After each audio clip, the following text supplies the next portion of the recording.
Olá, boa noite. Eu sou Almir Policarpo. Este aqui é o nosso canal, o Evangelho no Tempo da Pandemia. Estamos aqui indo para a nossa última exposição deste ano, né? Vamos encerrar aqui os nossos trabalhos aqui no meio de dezembro, porque, como a Flávia já falou na sua última exposição, é o momento da gente parar um pouco, descansar, recarregar as energias. A gente vem aí nos últimos 2 anos num ritmo tremendo de trabalho, de dificuldade, né? Para todos nós, todos que estamos aí vivendo nessa pandemia, achando outras formas de trabalho, outras formas de se relacionar. Isso nos trouxe um monte de problemas, um monte de dificuldades por conta de pessoas queridas que nós acabamos perdendo no meio dessa doença tão cruel, mas nos trouxe também muitas chances, muitas oportunidades de aprendermos sobre outros temas, outras formas de levarmos a vida.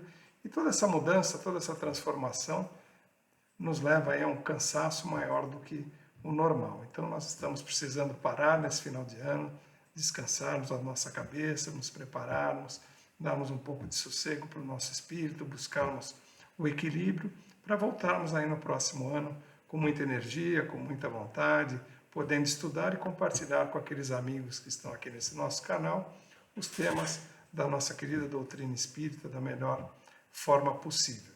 Então nós vamos terminar esse ano e aí pedimos para aqueles que nos seguem que possam colocar sugestões aí para o que nós faremos no ano que vem. Nós não sabemos exatamente que data voltaremos, mas pelo menos até o meio de janeiro nós também não faremos nada. É muito provável que a gente volte apenas no começo de fevereiro para dar tempo de nos prepararmos com os temas, com o novo trabalho do ano que vem. Mas fica aí, quem quiser fazer sugestão de que temas a gente deveria trabalhar, estudar, compartilhar, fique à vontade, coloque aí no nosso chat, mande mensagem para a gente, que será muito bem-vindo. Né? O que a gente quer é compartilhar o estudo e estar trabalhando temas que sejam do interesse de todos. Então nós vamos encerrar esse ano, e esse ano a gente vai falar, nada melhor para a gente encerrar esse ano do que tratar do tema do sentido espírita do Natal. Nós estamos nesse momento do ano, que é Natal, as propagandas de televisão têm um monte de harmonia, um monte de abraços, de sininhos, de festa, de alegria, e a gente sabe que isso, embora seja alguma coisa superficial, por conta desse apelo que tem comercial de todo esse tema, na verdade isso acaba trazendo um efeito. Todos nós ficamos nesse momento do ano um pouco mais tolerantes, um pouco mais solidários.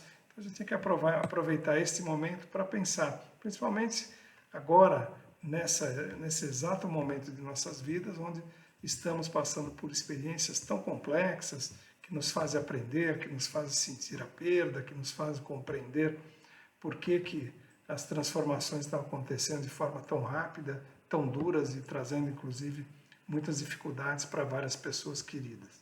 Então, que a gente possa pensar, e para a gente pensar o que significa o Natal, a gente tem que pensar não no Papai Noel, nas renas, nos presentes, né, nos amigos secretos, né, em todas aquelas atividades que normalmente se faz nessa época, que devem ser feitas, né, somos homens do nosso tempo, isso faz parte da nossa vivência, mas ela ficará muito melhor, cada uma dessas festas ficará muito melhor se levarmos nos nossos corações realmente o interesse, né, a importância do personagem que é o ponto central do Natal, ou seja, Jesus. Né? Não podemos esquecer que ele é o aniversariante. Né? Então, está convencionado que ele é 25 de dezembro, é o dia do nascimento de Jesus, então esse é o nosso caminho, a nossa base. E aí, para a gente pensar no sentido do Natal, do sentido espírita do Natal, nós temos que entender, né, como é que foi essa trajetória toda de Jesus até os nossos dias, né? Onde ele surgiu, qual o ambiente, como foram as situações, quem ele era, que tipo de ação ele tinha. E aí a gente consegue pensar um pouco mais e compreender o que é esse sentido do Natal. Então vamos começar falando do ambiente. Né? Jesus, quando nasceu, quando viveu, ele estava lá na Galiléia, Jerusalém, enfim, toda aquela região da Palestina, e ali era uma região dominada pelos romanos. Então, a dominação romana no mundo naquele tempo era muito forte, aquela era uma região toda dominada, e essa era uma situação que incomodava muito aos judeus, que eram os originários daquele lugar e que sentiam-se oprimidos ali pelos judeus, pelos romanos, e eles gostariam ficavam esperando aí a vinda do Messias, que seria aquele que os libertaria dessa sina que os romanos estavam impondo àquele povo tão batalhador.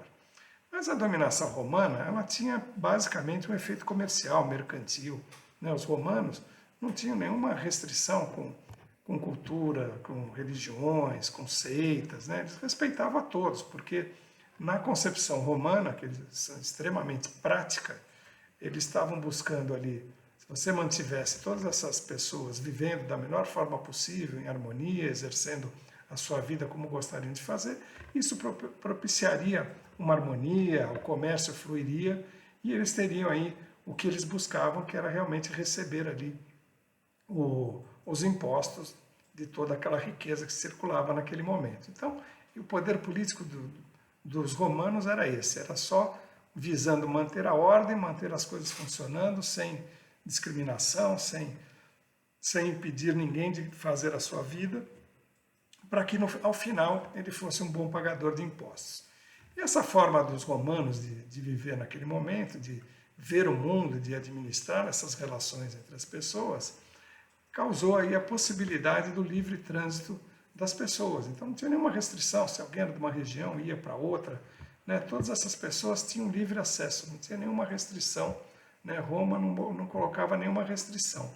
Então isso acabou facilitando, porque quando você tem esse trânsito enorme de pessoas, essas pessoas podem trocar ideias entre si, né? As ideias são difundidas de uma melhor forma possível. Então essa forma como os romanos acabavam gerindo aí o ambiente político, o ambiente social, facilitou até para que a mensagem de Jesus tivesse livre trânsito e podia caminhar. Então os judeus, eles estavam ali nesse trânsito também, a parte deles de estar mudando de um lugar para outro, sempre tentando fugir desse jugo dos romanos, fez com que eles fossem levando essa mensagem do Deus único, que fundamenta a religião judaica, para outras partes, né? A gente vivia num mundo que era muito diversa a compreensão, se acreditava em diversos deuses, e os judeus eram aquele povo que tinha o Deus único. Então, essa proliferação,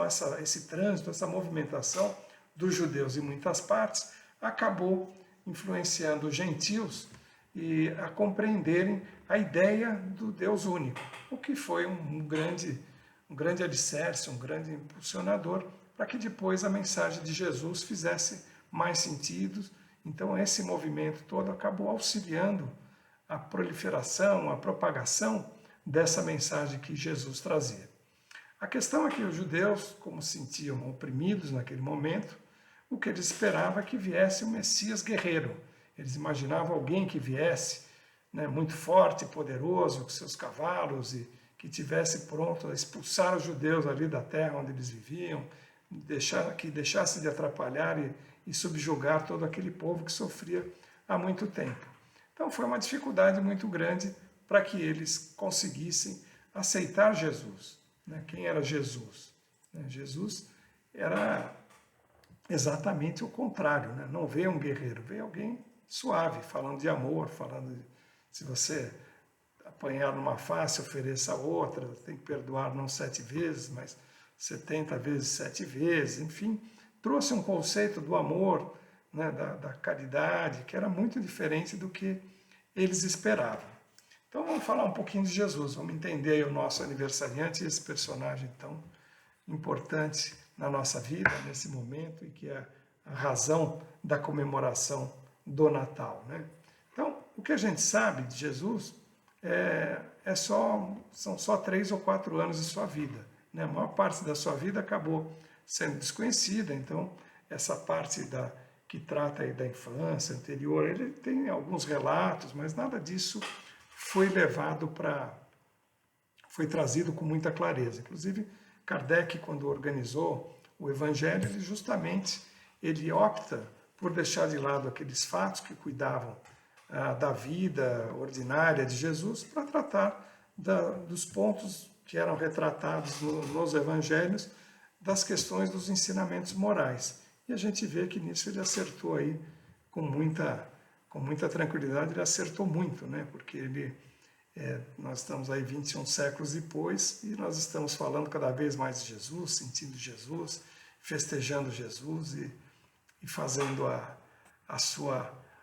o acolhimento e fazendo esse pensamento tão amoroso e recebendo aí todo esse auxílio de Jesus o tempo todo. Então, com essa vida desconhecida, que não precisava realmente, não faz a menor diferença sabermos como foi Jesus, filho, adolescente, enfim, nós temos que saber o que era a vida pública dele. E a vida pública dele é tudo aquilo que ele ensinou através do exemplo. Ele é uma pessoa que não escreveu nenhuma linha, nenhuma palavra sequer. Todo o ensinamento dele foi trazido com as suas mensagens, com as suas parábolas, com as suas ações, com o seu exemplo. Então, uma pessoa que trouxe aí como mensagem, essa mensagem principal de Jesus está lá na sua libertação interior. Ele nos ensina que nós somos espíritos, que nós temos que libertar o nosso espírito, viver pelo nosso espírito, que o que nos interessa, né, há muitas moradas na casa do meu pai, não é essa aqui só, essa vida material, nós temos muitas vidas, temos muitas oportunidades. Então era disso que Jesus falava, desse amor, dessa libertação anterior e esse governo pela nova alma. Então, governo pela nossa própria alma, né? Então, essa nova orientação de Jesus deve ter sido muito estranha. Imagina num lugar onde a regra era o olho por olho, dente por dente, o que já era uma vantagem, já era uma melhoria, porque deu um equilíbrio nas penas, né? Antigamente, né, antes dessa lei de Italião, aquele que cometia um pequeno delito podia ter sido morto, toda a sua família morta, enfim. Então, a lei de Italião, apesar de ser um absurdo, olho por olho, dente por dente, ela acaba vindo já como uma evolução, como um contrapeso, como uma proporcionalidade das punições. E Jesus vem e diz, não é nada disso, deixa para lá, o que vale é o amor, se você for agredido, né? Se alguém te bater, ofereça outra face, se alguém quiser que você ande 1000 passos, ande 2000 passos. Enfim, ele traz essa mensagem, que o importante não é isso que nós estamos fazendo aqui. O importante é que nós temos no nosso coração, que temos no nosso interior, que estamos buscando aí para fazer pelo nosso crescimento espiritual. Somos espíritos, somos filhos de um único Pai, nós precisamos trabalhar esse espírito, ter as nossas ações comandadas pelo amor. Então, essa liderança, né, esse sistema de liderança que Jesus trouxe para nós, é a liderança que tocava pelo coração.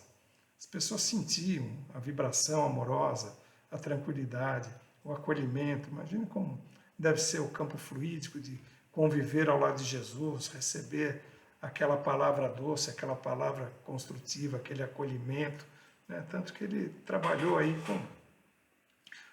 com todos, né? Ele não fazia nenhuma escolha por pessoas de posse, sem posse, ele trabalhou com aqueles que precisavam, né? O médico, né, cuida dos doentes, né? Os sãos não precisam de médicos, não é isso que ele fala no Evangelho?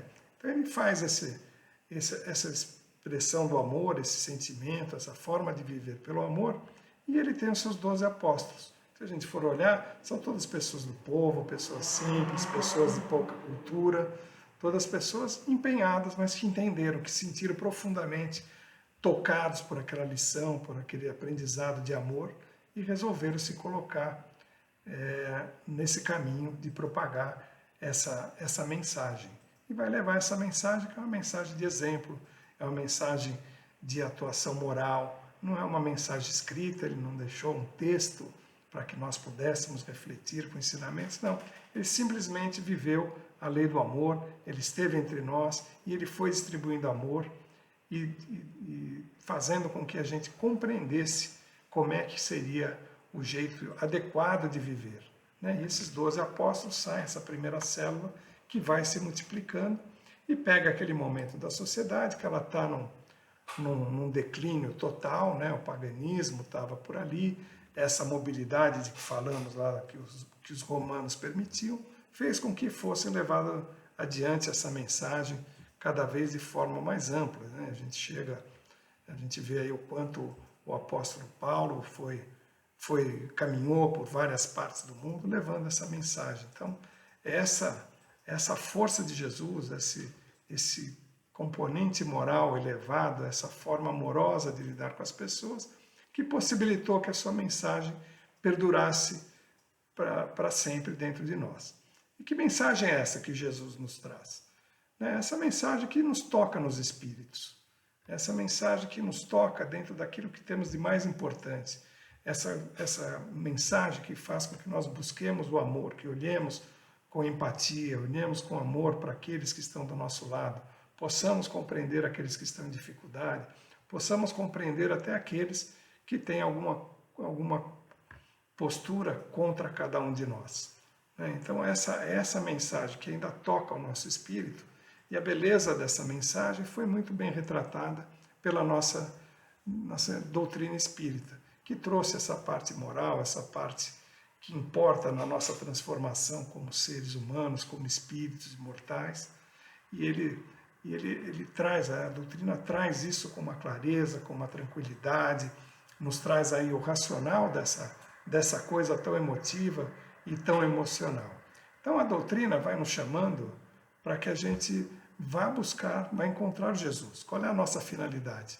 Nossa finalidade é encontrarmos Jesus, sentirmos Ele no nosso coração e conseguirmos agir como Ele, termos a mesma postura. Então, estamos trabalhando em todo o nosso melhoramento com uma vontade, com um objetivo único, que é o momento de encontrarmos Jesus, ou seja, o momento em que aquela mensagem não nos toca só emocionalmente, superficialmente, recebemos aí um cartão de Natal que nos toca, isso é super importante e ajuda nesse processo todo do nosso sentimento, da exploração dessa nossa necessidade de vivermos o amor de Jesus.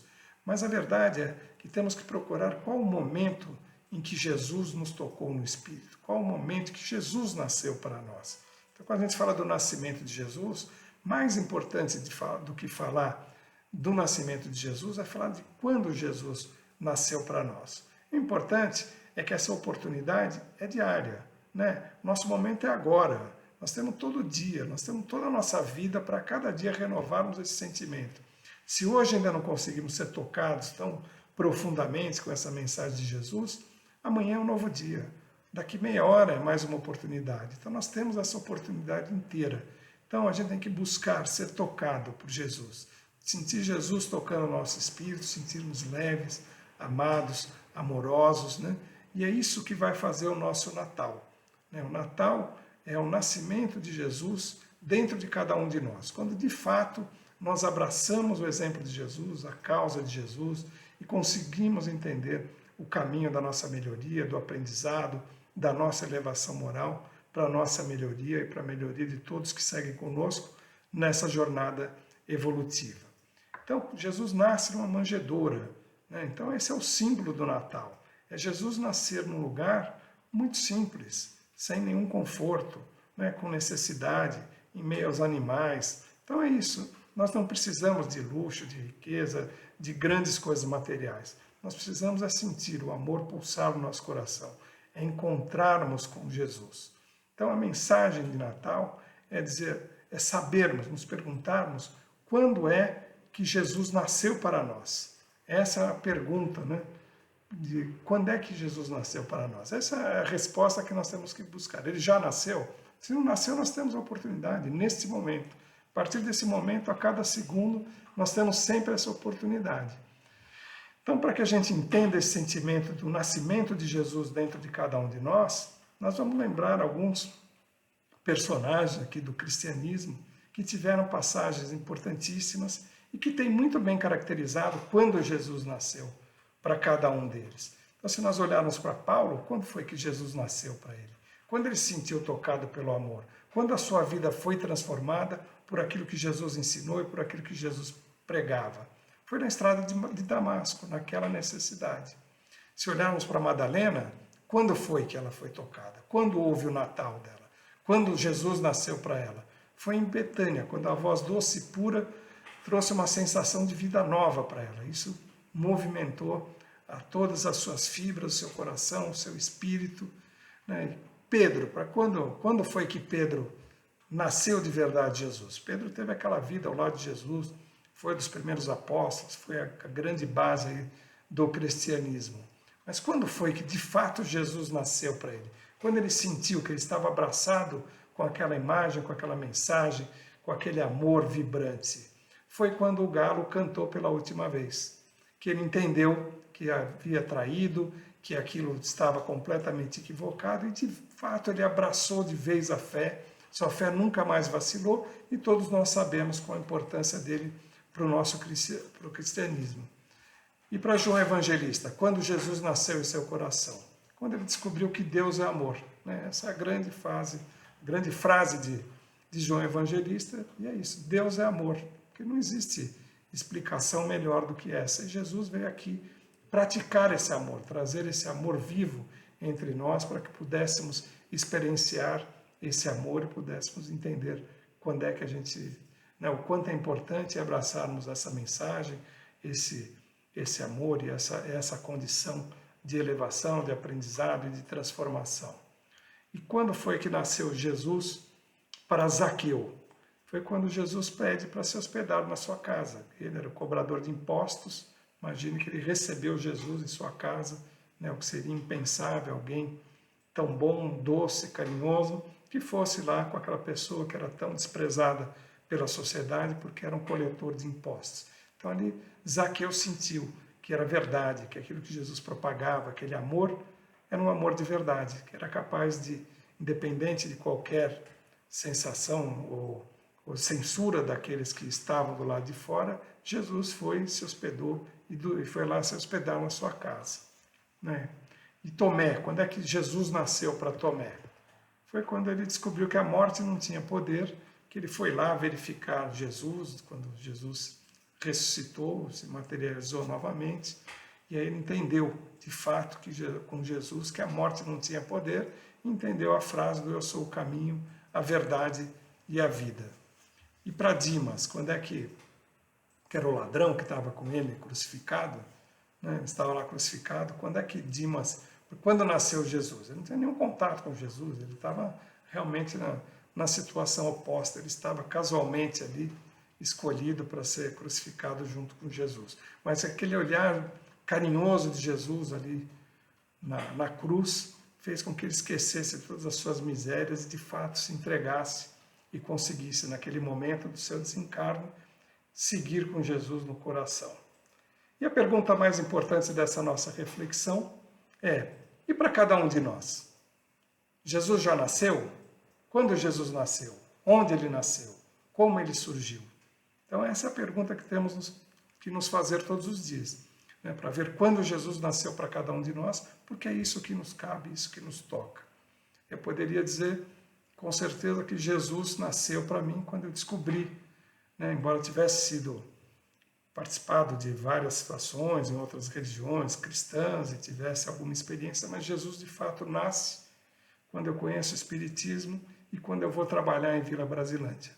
Esse é um momento em que eu sinto que Jesus me tocou, que eu consegui compreender a complexidade da nossa existência, a igualdade que temos entre cada um de nós e a necessidade que temos que atuar amorosamente com todos que estão no nosso caminho. Então espero que vocês também já tenham tido esse momento, e se não tiveram, que consigam tê-lo, que procurem, porque é a essência da nossa vida, da nossa transformação e da nossa melhoria. Espero que todos consigam encontrar Jesus, viver com Jesus, crescer com Jesus e celebrar mais uma vez esse Natal com Jesus em nossos corações. Muito obrigado, com todo carinho, com agradecimento, né, com a gratidão por todos aqueles que vêm nos seguindo aí desde o ano passado, temos podido estudar. Né, esse canal é um canal que faz com que a gente não perca esse nosso contato com a doutrina, com essas limitações que tínhamos de estarmos presentes. Isso nos fez estudar, cada um de vocês que está conosco e que comparece. Né, é um prazer encontrar as pessoas queridas, que não vemos há muito tempo, que estão longe e que estão aqui. Então todos nós estamos aí cada vez mais na busca desse amor de Jesus, desse acolhimento, desse crescimento, e que todos possam ter uma noite de Natal maravilhosa, celebrando realmente Jesus, a pessoa importante, o Jesus dentro de cada um de nós, um ano novo muito amoroso, muito feliz, de muita alegria, e que em 2022 possamos continuar a nossa trajetória em conjunto. Muito obrigado a todos, um bom Natal, um ótimo Ano Novo e que 2022 seja muito generoso para todos nós.